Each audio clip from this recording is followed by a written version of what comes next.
Mi nombre, para quien no me conozca, es Germán Vega. Ella es Anika Brunke, seguro que la conocen muchos de ustedes. Y bueno, vamos a presentar hoy una novela negra.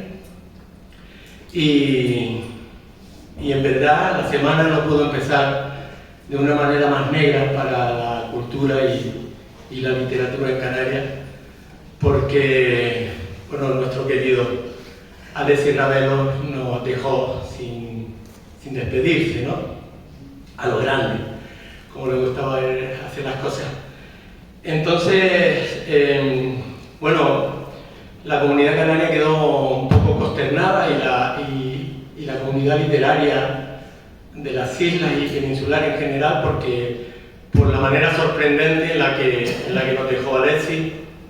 Él nos dejó un legado precioso, era una bella persona y quiso el destino que la semana comenzara con la pérdida de uno de los más grandes en la literatura, sobre todo en la novela negra de la literatura contemporánea de España, y terminara con la presentación de Anika Brunke, esta mujer que está a mi derecha, que es un buen ejemplo de que la literatura en Canarias y especialmente la novela negra goza de muy buena salud. Alexis nos dejó muchas enseñanzas, nos dejó un buen legado y bueno, antes de empezar este acto que le dedicamos con todo nuestro cariño, allá donde esté, pues me gustaría despedirle a él primero, como se merece, en un sitio como la Biblioteca Pública del Estado y en esta sala Manuel Padorno, que me parece un sitio más apropiado incluso que un tanatorio, un cementerio o una iglesia. Así que, querido colega, querido maestro, hasta siempre, este abrazo es para ti.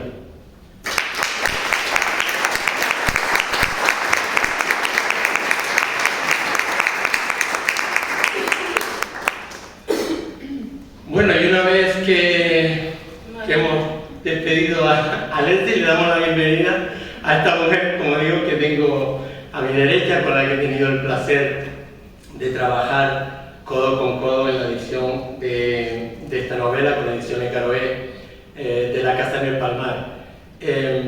Anika es una mujer que me ha enseñado muchas cosas de las que importan. Y ella lo decía en una entrevista reciente, que cuando le preguntaba qué deseaba para el año que venía, ella me decía que se le diera valor a las cosas que importan, ¿no? Eso nos da un poco una idea de la talla de la mujer que escribió La Casa en el Palmar y que hoy estamos presentando aquí. O sea, Anika Brunke, bienvenida, gracias por estar aquí. Bueno, y comencemos un poco para que te relajes un poco, porque sé que estas cosas no te gustan nada, que eres más de casa para adentro o de reunión de amigos en una azotea, pero no de estas presentaciones. Para comenzar un poco, ¿era Anika Brunke una niña modelo? Yo era la rarita, en realidad. Yo era la rarita, siempre que recuerdo, fui rarita. O sea, mi madre que estaba por ahí, yo creo que da fe de ella. Sobre todo me di cuenta un poquito más hacia la adolescencia, que era diferente, pues porque la música que escuchaba, por ejemplo, sí que había algún grupo de moda, pero escuchaba cosas antiguas, o por ejemplo yo recuerdo que mi hermana tenía pues los pósters o las fotos en la pared, las habituales, y yo tenía pues unas ballenas sangrando, Malcolm X, por ejemplo, cosas así como muy raras para mi edad, a lo mejor. Y sí, siempre me sentí como rarita y diferente, la verdad. Pero no me importaba tampoco. Pero, ¿y cuándo empieza en esa niña diferente a fraguarse ese amor por las letras, por la literatura, a expresar? ¿Había una necesidad de expresar en ese momento tan temprano? Pero porque soy hiper mega tímida, que ya estoy morada, además, de lo que estoy, como así, ya estoy. Yo creo que por eso era una forma como de comunicar que no tenía que hablar, como ahora, por ejemplo. Entonces para mí era mucho más fácil expresar a los primeros comiendo y hablando. ¿Y cómo fueron esos primeros pinitos que hiciste? Pues sí que recuerdo que lo comentábamos, un concurso en el colegio, no sé si fue el segundo de grupo o algo así, de rimas canarias, y bueno, pues me voy a presentar a ver. ¿Poesía? De poesía, sí. Y luego el siguiente año me presenté al de redacción, pero hubo el momento horrible, que era que cuando ganabas, que eso es lo que yo no sabía, era que lo tenías que leer delante de todo el bachillerato. Y fue como socorro. Yo no quiero. Vamos a ver qué vas a ser capaz de hacer cuando te lleves el planeta. Bueno, eso son muchos millones el planeta. Vale. Comienzas con la poesía y el relato corto. Sí. También. Pero bueno, después esto sigue creciendo, ¿no? Sí, después, con 21, escribí la primera novela que fue Infumable, por supuesto. Eso lo Como dices todas tú, las no, la he leído ahora, releído como Infumable, que es como muy dramática, muy, en fin. Y luego seguí con otra, pero empapelé toda España, todas las editoriales, con mis manuscritos y como nadie respondía, pues me di por vencida y ya está, y no volví a escribir. Has escrito novelas románticas, has escrito también novela erótica y novela negra. Novela negra. ¿Dónde te sientes más cómoda? ¿En qué? Novela negra. Sí. Sí, porque yo soy muy como de asesino. Me gusta. me parece súper... ¿Sabes que te están grabando? De hecho, intentando así recordar un poco, me acuerdo de ser adolescente, 14, 13 o algo así, me acuerdo de escuchar a Margarita Landi, que era como, no sé si era de la policía o era una detective o una señora mayor, y hablaba de los asesinatos más importantes, y yo recuerdo oír eso por la noche en la radio, o sea, ya creo que viene de otra vida o de algo así. Sí, porque además te gusta investigar, ¿no? Ese tipo de procesos. Me parece... Sí, que están muy conectados precisamente con la novela. La mente humana y por qué ha llegado a matar a alguien y por qué no.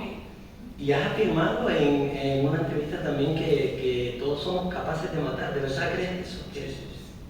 Pero sí. Solo decides por qué, porque cuál es el motivo. Porque todos, bueno, los que no tengan hijos tienen padres, los que no tienen padres tienen hermanos, y si la circunstancia se da y hay que sobrevivir, todos somos capaces de... Es dura esa afirmación, ¿verdad? Pero, o sea, si yo te voy a matar a ti, si yo te voy a matar a ti... Mátame dulcemente, por favor.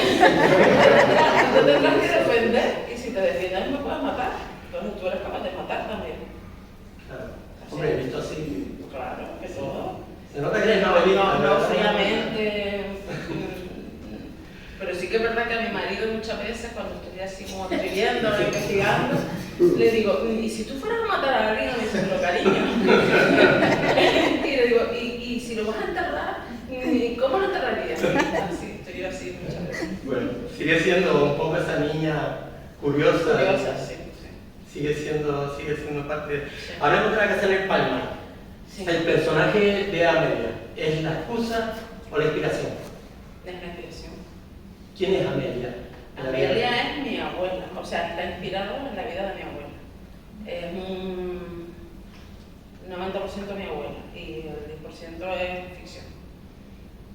Pero sí, la verdad es que yo con mi abuela, cuando era más jovencilla, no nos llevábamos como muy bien, porque ella tenía un carácter súper fuerte, y era mandona como yo también tengo un carácter fuerte, entonces era como que chocábamos bastante.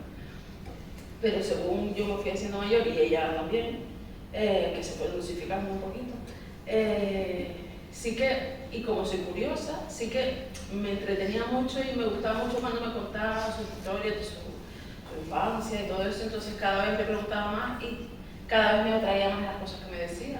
Estaba jugando mucho hace mayor, cada vez recuerdo más sus primeros años. Y yo creo que fue un poco así como que llegó un punto en el que conectamos y es que me gustaba muchísimo escuchar todas las cosas que me decía, y aunque me repetiera siempre lo mismo, me lo solía hacer a veces. Pero Pero de ahí surgió un poco la idea de, bueno, todas estas historias me gustaría que la gente las conociera, porque parece mentira, pero yo creo que si todos escucháramos un poquito, un ratito, aunque fuera, a nuestros abuelos, a nuestros padres, vamos, ninguna plataforma digital de ocio puede competir con todas esas historias. Y luego cuando murió, lo dejé un poco estar y tal, y después digo, no, me voy a poner, cuando llegó el COVID, digo, ya me voy a poner. Y ahí empecé. Sin embargo, no tuviste suficiente con la vida de tu abuela, que bueno, la vida de tu abuela está brillantemente plasmada en este libro. Además, el lector va a comprender inmediatamente por qué esa dureza de carácter, porque tuvo que vivir cosas que, bueno, endurecen mucho el carácter de cualquier persona, ¿no? Sin embargo, yo quiero hacer un alto aquí para hacerle al público que tenemos hoy tan amable que tenemos por aquí. Esta charla que dices tú que mantenías con tu abuela, que te contaba cosas, tú la plasmas aquí en ficción, obviamente, pero hay el final del capítulo, creo que es el capítulo 3, el final del capítulo 3 yo creo que es brillante, no voy a hacer spoiler, es una conversación que tiene Ana Montes, que ahora hablaremos de la sargento de la policía, con su abuela. Es un poco ese traspasar la barrera y ver a Anita Brunke hablando con su abuela.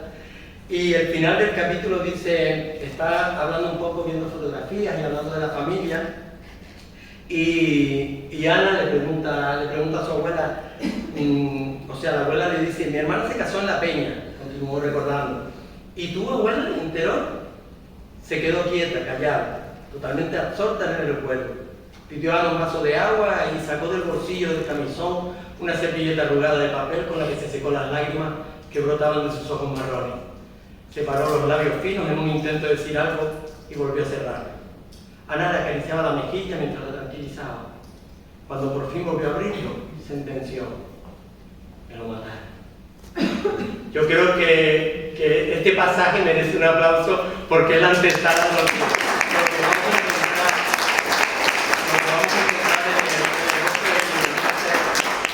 Ese diálogo de Ana Montes, que ahora hablaremos del personaje de Ana, una policía moderna, que se halla a sí misma, una mujer también de fuerte carácter, y sin embargo esa conversación con su abuela, cómo termina con esa sentencia, ¿no? Esa sentencia terrible.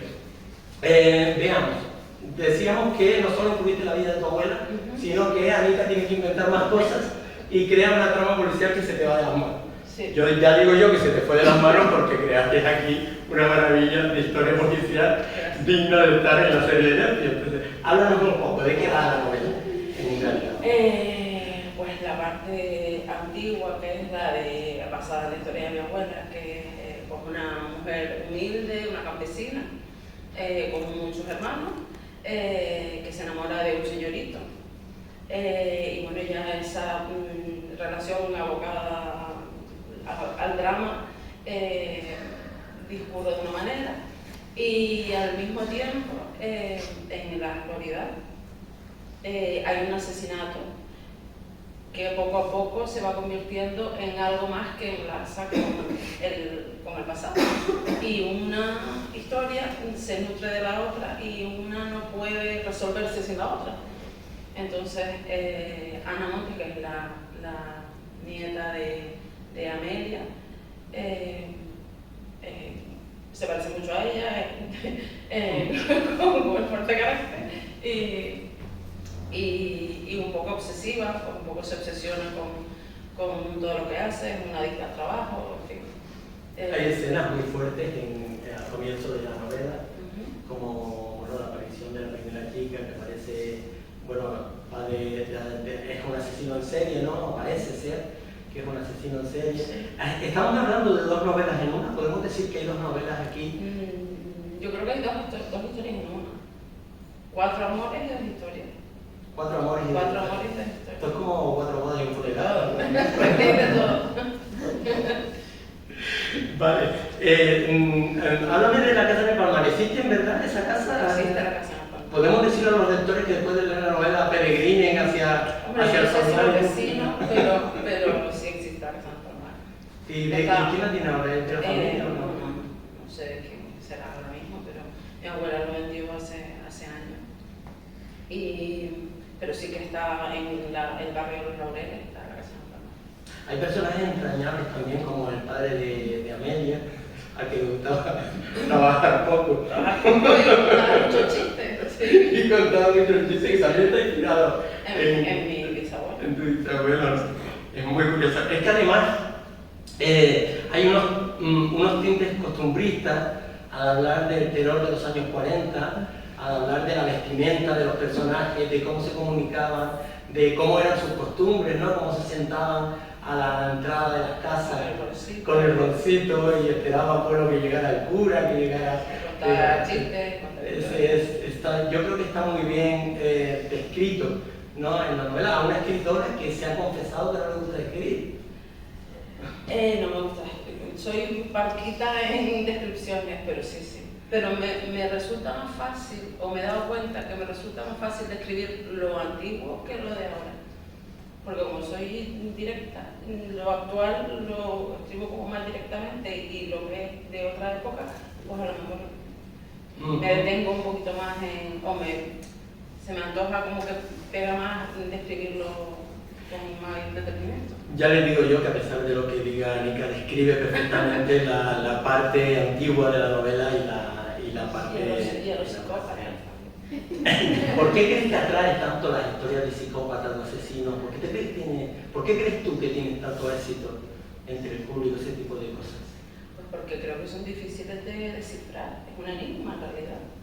Porque alguien mata, por lo que mata a esta persona no es lo mismo por lo que mata a la otra. Cada uno tiene su infancia, su situación, su motivación, todo. Hemos dicho que la historia está escrita en 2 espacios temporales. Sin embargo, a través de la novela tú logras ensamblar esos espacios a la perfección, ¿no? Hay una conexión que al final, tiene ese clímax que tiene que tener toda novela, o que se supone que tiene que tener toda novela negra. ¿Te hiciste algún mapa conceptual para normar todo esto? ¿Eres brújula pura? Sí. No, yo maquino. Y cuando lo tengo todo aquí, entonces Y escribes en otros sitios, porque me consta que tienes muchas libretitas por ahí. Tengo 1 o 2 por cada libro que tengo que estoy. Yo pensaba que iba a ser por cada bolsa y era así.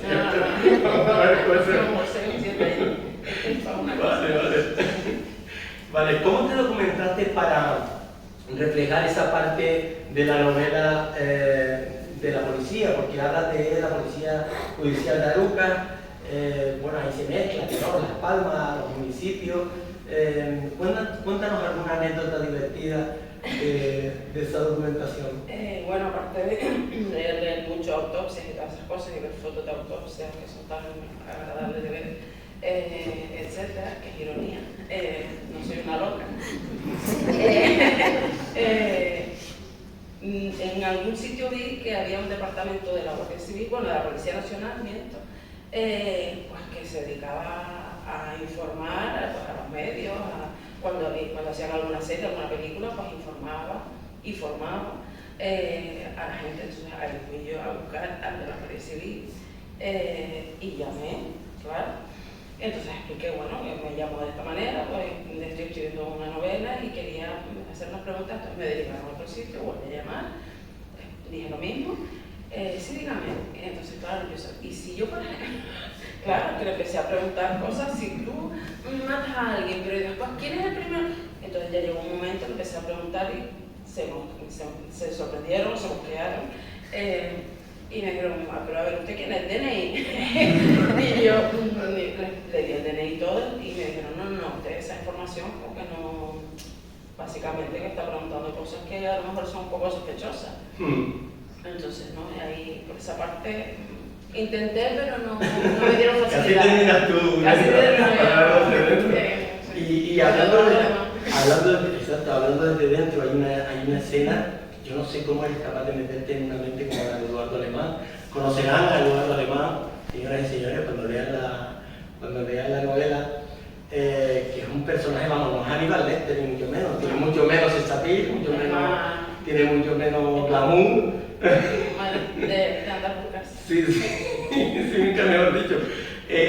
Y te metes en la prisión, ¿cómo lograste, digamos, describir esa escena? Porque me consta que no has estado en prisión, obviamente no, pero de visita tampoco. Tampoco, O sea, ni de visita ni...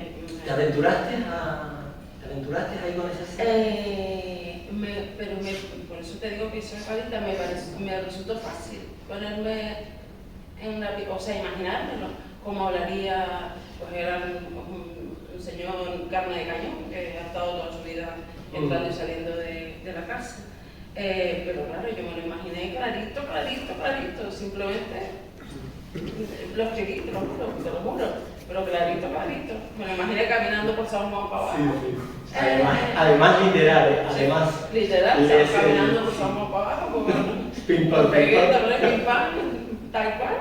Y así me imagino, tal cual, Es que les digo que tal cual está descrito, como lo estamos diciendo, cuando están interrogando a Eduardo Alemán, Ana, que tiene muy mala leche, por decirlo mal y pronto, y que quiere ponerse en su sitio y que quiere que Eduardo Alemán le cuente qué pasó. Encima Eduardo Alemán es un violador en serio, o sea, un señor que pobre ya no tiene mucho futuro fuera de la cárcel.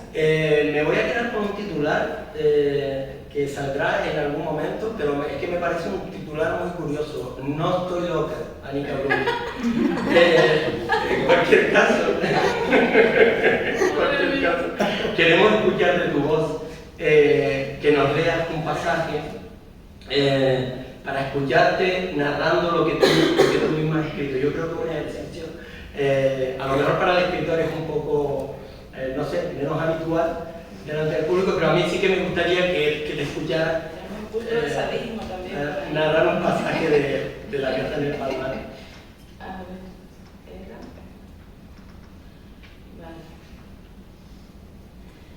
Ay, Dios. Tendrías que haber nacido macho, le decía siempre su padre. Bien porque desde niña era la más rápida subiendo los árboles, porque robaba higos como nadie, o bien porque le gustaba el campo y arar la tierra. Amelia odiaba estar en la cocina y prefería infinitamente las labores del campo por duras que fueran. Era fuerte y determinada, a pesar de su escaso 1,5 metros y de haber crecido a trompicones, como ella misma decía. Salía de casa desde muy temprano, aun cuando el sol estaba empezando a despertarse, y acarreaba leña que se cargaba al hombro y transportaba a pie junto a su hermana mayor desde Guardas del Palmar a Aruca. Era un camino largo, especialmente si llevabas un fardo de semejantes dimensiones, pero Amelia se entretenía en contar chistes y cuentos que había escuchado aquí y allá, amenizando el trayecto. El camino de vuelta, una vez habían entregado la leña y recibido el pago, se hacía más ameno y a veces incluso se detenían a hablar con alguna vecina sin demorarse demasiado por miedo a enfadar a su madre. Mi madre era muy buena, dijo con ensoñación mientras se abanicaba insistentemente y usaba las piernas coquetas. Nos daba leña, tran, pero era buena. Ana se rió al ver los manotazos al aire que acompañaban la descripción de la mano dura. Le gustaba pasar tiempo con su abuela, que ya estaba mayor. Sus recuerdos de ella cuando era niña no eran demasiado agradables, ya que solo la veía como una señora bajita y mandona, con muy mal genio. Pero el paso de los años, y quizás especialmente por haber sido ella la única que se revelaba aquel mando de la matriarca, se había creado entre ellas una complicidad especial y la escuchaba absorta contar historias de su infancia y su juventud. Pero si te pegaba, abuela, ¿cómo es que era buena?, le había preguntado entre divertida e intrigada. Es que yo era muy mala, mi niña. Les pegaba a los niños en la escuela, por eso me echaron. Yo era mala. Abuela, vamos al baño, hay que ducharse, dijo, iniciando la rutina semanal. La madre de Ana cuidaba de la abuela a diario, quien se negaba a dejar su casa. Y los fines de semana se encargaba Ana, hablaba con ella un rato, luego intentaba convencerla de que se dejara bañar, preparaba la ropa limpia e intentaba convencerla de nuevo, hasta que al final, como si hubiera vuelto a la primera infancia, se levantaba del sofá caminando hacia el baño, al tiempo que decía, no me voy a bañar. ¿Bañarme? Ya me bañé, mintió. ¿Cuándo te bañaste, abuela? Hace un rato, yo sola. A mí no me hace falta que me bañe nadie. Venga. venga, vamos al baño y así te quedas fresquita con el calor que hace. Había sido en los años previos a esto, los de su vejez, una mujer de carácter, a la que habían pedido consejo cuantos querían iniciar alguna empresa o negocio, ya que a la muerte de su marido no le había quedado otro remedio que coger las riendas del negocio familiar con bastante éxito, todo hay que decirlo. Conducía su coche con desparpajo, a pesar de no haber aprendido nunca formalmente. Había comprado el carnet de conducir durante los años que vivió en Guinea Ecuatorial y a su vuelta a las Palmas de Gran Canaria se había lanzado a practicar ella sola con el coche por las inmediaciones del barrio. Había sido una mujer dura, se había quedado viuda demasiado pronto y le había curtido la vida, arrebatándole a la mayor parte de sus hermanos y hermanas y a un hijo. Pero apenas sin darse cuenta, un día toda su dureza se empezó a tornar en debilidad y de repente los años, que hasta el momento no habían hecho mella en ella, se habían agolpado en su cabeza y en su cuerpo de un salto. ¿Qué haremos de comer hoy?, repitió por enésima vez en aquella mañana de sábado, mientras se ponía con mucha dificultad el camisón gastado. Estaba recién bañada y olía a jabón y a colonia de niño. Caldo de papas, abuela. ¡Ay, qué rico!, exclamó dejándose caer sobre el sofá y posando una sonrisa de júbilo infantil a la que le faltaban solo palmadas de acompañamiento. ¿Fuiste a buscar las papitas que tenía en la cocina del Palmar? Allí tengo yo un saco de papas desde la semana pasada y nadie va a buscarlo. La casa en el Palmar hacía tiempo que solo existía en su recuerdo.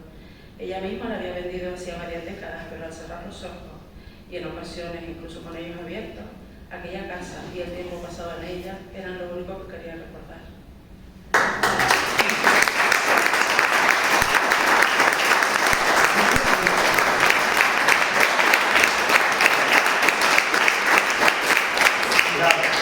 Bravo, Anica. Bueno, pues la casa en el Palmar es lo único que ustedes también van a querer recordar cuando lean esta novela, porque es una novela brillante. Háblanos un poco de esa portada. ¿Qué imagen tenemos aquí? Es una imagen de un monasterio abandonado. ¿Y hasta ahí puedes leer? Hasta ahí puedo leer. Madre, qué parca palabras. Suelen decir que los escritores dejamos nuestra impronta en cada uno de los personajes que creamos. Ya hemos dicho la impronta que hay de la propia Amelia, a pesar de que está pues, inspirada en el personaje de tu abuela, también hay algo de ti en ese personaje, pero ¿cuánto de Anica Ronque hay en Anamonte? Un poquito, pero en Anamonte, en el asesino, que no voy a decir quién es todavía, o asesinos, hay un poco en todos los personajes. En mi caso, hay un poco en todos los personajes de mí. Y la novela sí tiene... Hasta en Eduardo. Hasta en Eduardo, sí, que es lo que más me asusta. Yo, bueno, si lo que tiene de Eduardo es su manera de expresarse, puede ser pim-pam, pues bueno, el pim-pam iba a ir para abajo tranquilito. Sí. Si tuvieras la oportunidad de escribir la novela, ¿qué cambiarías o qué añadirías? Se lo pondría más difícil la investigadora. ¿Así se lo pusiste fácil? Yo no lo veo yo. Me parece como... Porque yo soy enraizada por naturaleza y pienso mucho y entonces siempre busco una alternativa a estas cosas, por ejemplo a los crímenes y cómo lo haría y por qué no lo haría así, lo haría de otra manera.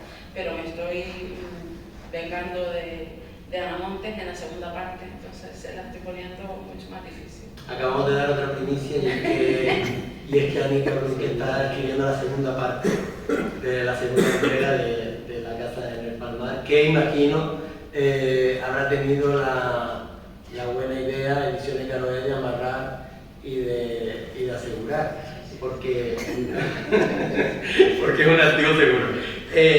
La acogida de la edición anterior fue buena.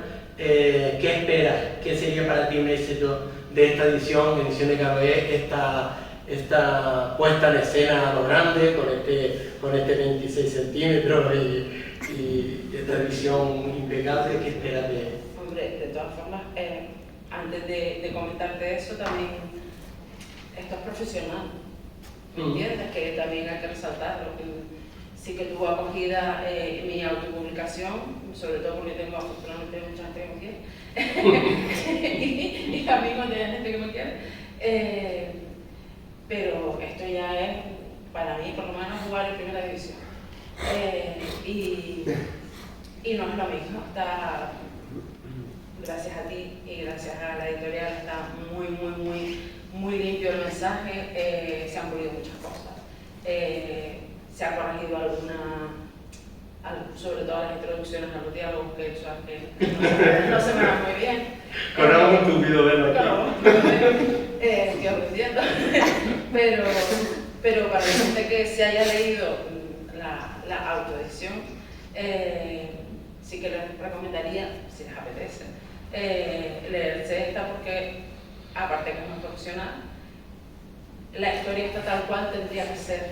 No vamos a perdonarle estos fallitos porque la queremos mucho, ¿me entiendes? Entonces, yo apostaría, bueno, por las dos, pero sobre todo por esta porque está muy trabajada. Y se le ha puesto, aparte de mucho trabajo, mucho cariño, tú y sobre todo María, bueno, y Jorge también. Y yo creo que por eso es diferente, es la misma, pero es diferente. Sí, estoy de acuerdo. De hecho, puedo contar una cosa aquí de los entresijos que ocurren en una editorial y que a lo mejor para el lector normal, medio, no lo conoce habitualmente, y es que cuando a mí me llegó de Ediciones Caroé el encargo de leer La casa en el Palmar, la novela de Ani Cabrón, que la edición anterior, y valorar si era una novela que merecía la pena que Ediciones Caroé editara, cuando yo iba por el tercer capítulo, yo dije, wow, aquí hay madera, ¿no? Aquí hay una escritora, ¿no? Pues lo primero que pensé fue, bueno, estoy leyendo algo de alguien que sabe escribir, ¿no? Es fundamental lo que tú dices, es verdad que el trabajo profesional y que es tedioso y que es aburrido y que revisa y se escapó esto y se escapó aquello y matizar, y es un trabajo necesario, pero las pinceladas, el cuadro estaba pintado y estaba muy bien pintado. Entonces, yo creo que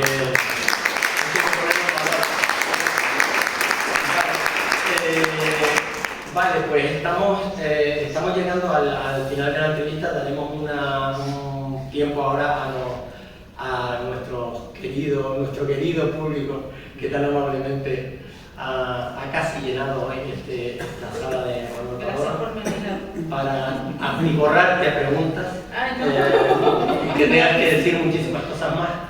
Y bueno, pero yo quería despedirte primero que me cuentes en qué estás metido ahora mismo. Sé que en la segunda parte de La casa del Palmar, ¿cómo va eso? Va bien. Pero no te lo pregunto como parte de la editorial, te lo pregunto simplemente. No quiero contar, pero va bien. Porque quiero que termine, que haya broche de oro. Entonces hay que esforzarse mucho más. No vale hacerlo igual, hay que hacerlo mejor. Tenemos también otra novela que has escrito, que está en fase que casi que no olvidamos de ella, pero que está ahí. No vamos a decir nada, vamos a dejar al público esperando por Ani Cabrón, porque hoy toca La casa en el Palmar, y es de lo que estamos hablando, pero lo que decía yo al principio, la literatura en Canarias, la novela negra, tiene goza de muy buena salud y tiene muchísimo futuro. Anika, para mí ha sido un placer, te agradezco muchísimo que contaras conmigo para presentarte hoy.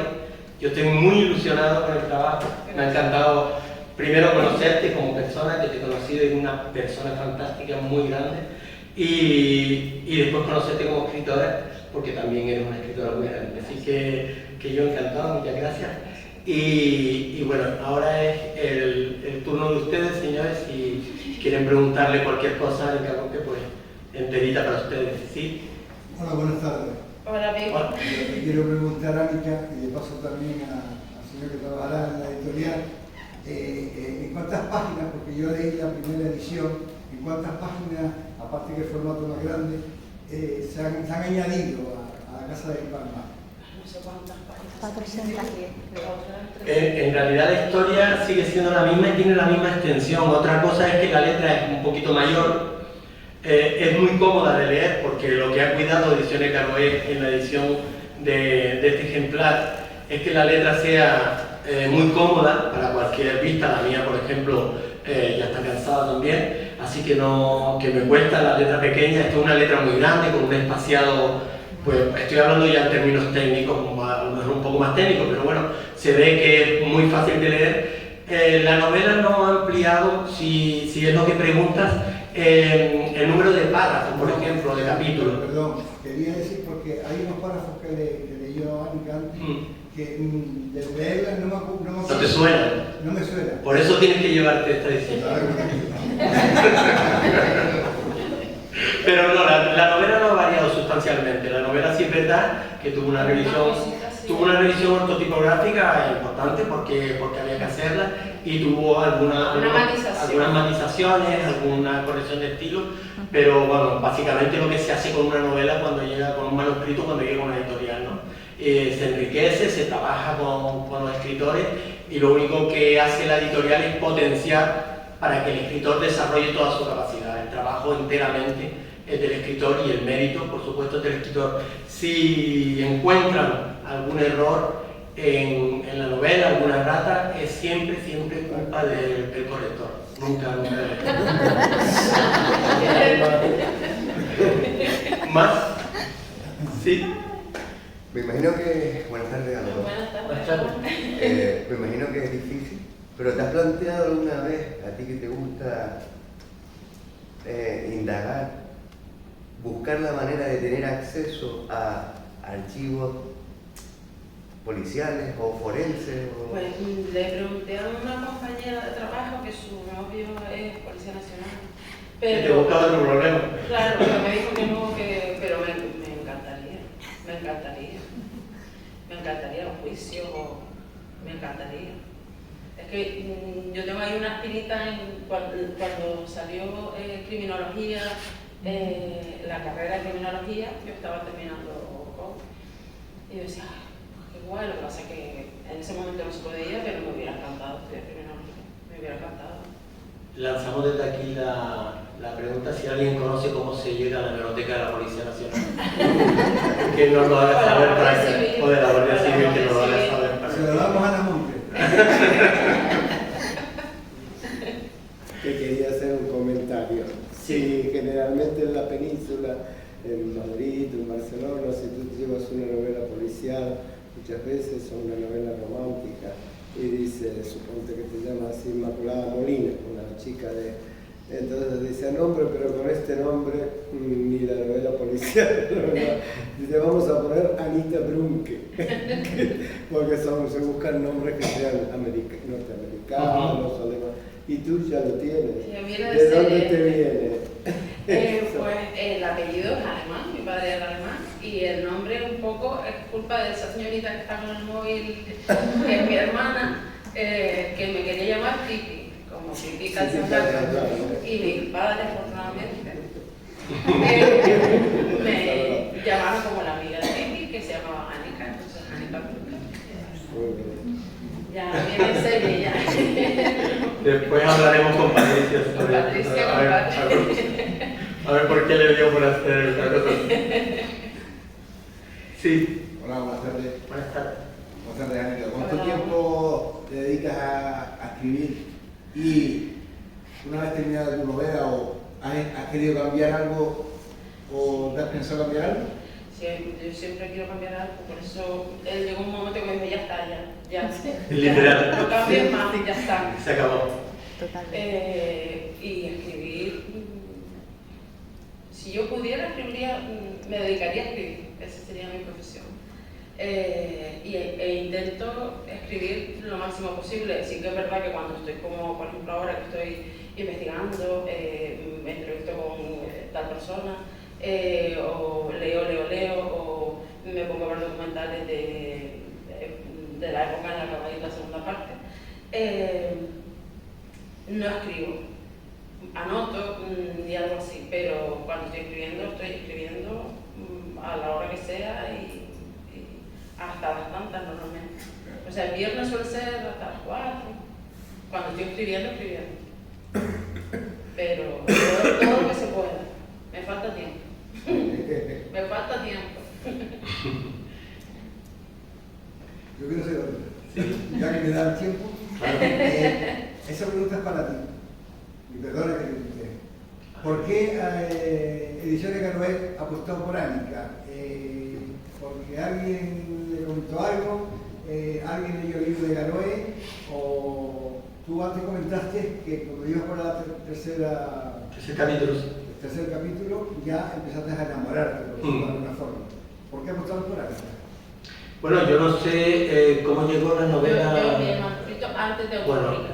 si ella envió el manuscrito, entonces me llega a mí. Y claro, cuando hacemos las valoraciones de los manuscritos, generalmente no sabemos lo que nos vamos a encontrar. Leemos las primeras 20 páginas para tener una idea de por dónde van los tiros, ¿no?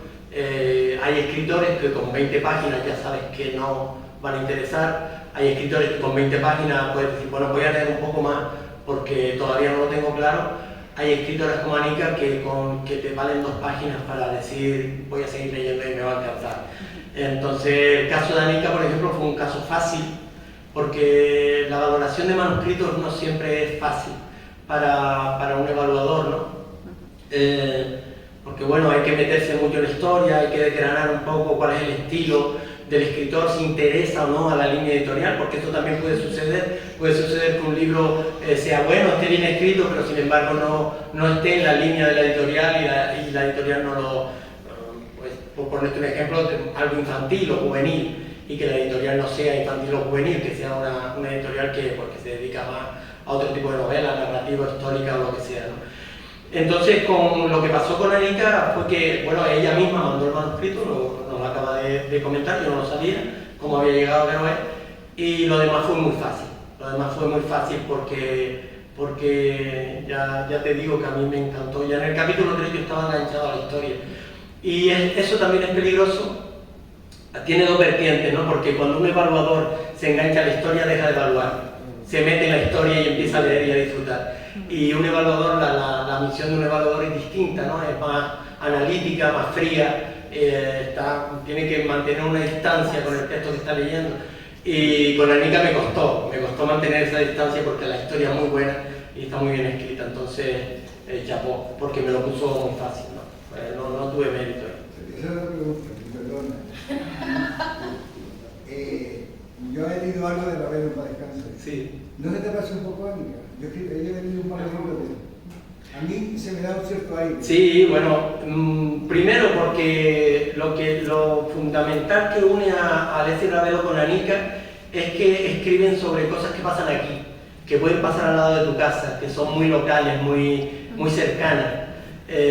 Ánica es capaz de hacerte entender, sobre todo si eres canario, si vives aquí, es capaz de que tú creas o pienses que lo estás leyendo en el periódico, que la crónica es que ha pasado aquí al lado de tu casa o 2 calles más abajo. Ravelo te presentaba ese tipo de historias, ¿no?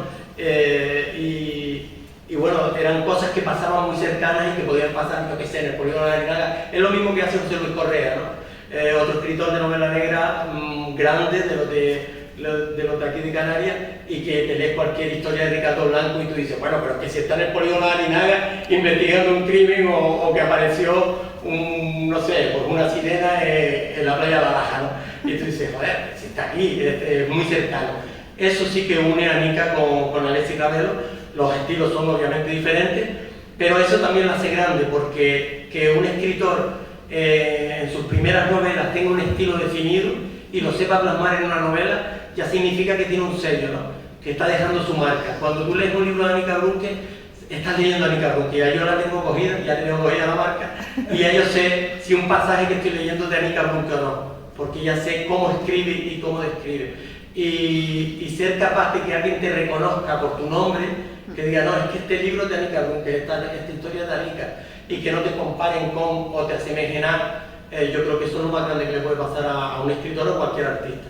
Y Ánica lo va a conseguir inmediatamente porque ya tiene su sello y su marca. Gracias. Yo quería preguntar a él Disculpa, a mí me pasó que cuando ella me dejó el libro para que lo leyera, yo llevaba años sin leer y lo cogí y no lo solté hasta que lo terminé. No lo pude soltar. Y luego me leí alguno más que tú apuntaste que tenías y ahora me resulta curiosa porque yo no soy lectora, no me declaro como tal, y al decírmelo del estilo, ¿has leído algún otro sin ser este de ella? Estoy leyendo de hecho otro, pero posterior. No he leído Veluté, por ejemplo, ni otro anterior, no los he leído. No. Y en lo posterior, lo que dices tú que entiendes y eres crítico, ¿ves su estilo? ¿Te acuerdas cuando leí el primer párrafo de Veluté, cuando lo llevaste a las canteras, que leí el primer párrafo y te dije, Anica, mira, hay algunas huellas que tienen los escritores, bueno, los tenemos todos, aquí hay muchos escritores en la sala, que cuando escribimos, nosotros no somos conscientes, pero es lo que nos pasa cuando hablamos o cuando gesticulamos o cuando nos expresamos, ¿no? Nos expresamos de una manera, gesticulamos con las manos, hacemos cosas que nosotros no somos conscientes de eso, pero que están en nuestra huella genética, ¿no? En nuestra impronta, era lo que decía yo antes.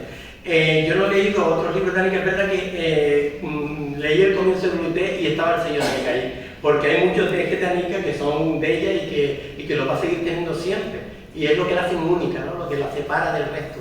Yo creo que eso es muy importante, mantener eso siempre, la esencia y no intentar parecerte a nadie ni compararte con nadie, ¿no? Yo creo que cada uno de nosotros, bueno, eso vale para la escritura y vale para la vida, ¿no? Cada uno de nosotros somos personas únicas y tenemos que hacernos valer por lo que somos, ¿no? No por las comparaciones que hagamos con cualquier otro. Vale. ¿No? ¿La hora? Sí, vale, pues se nos acaba el tiempo, así que dejo los minutos que quedan para las firmas, las fotos y lo que haga falta. Anica, Gracias, así que... muchas gracias.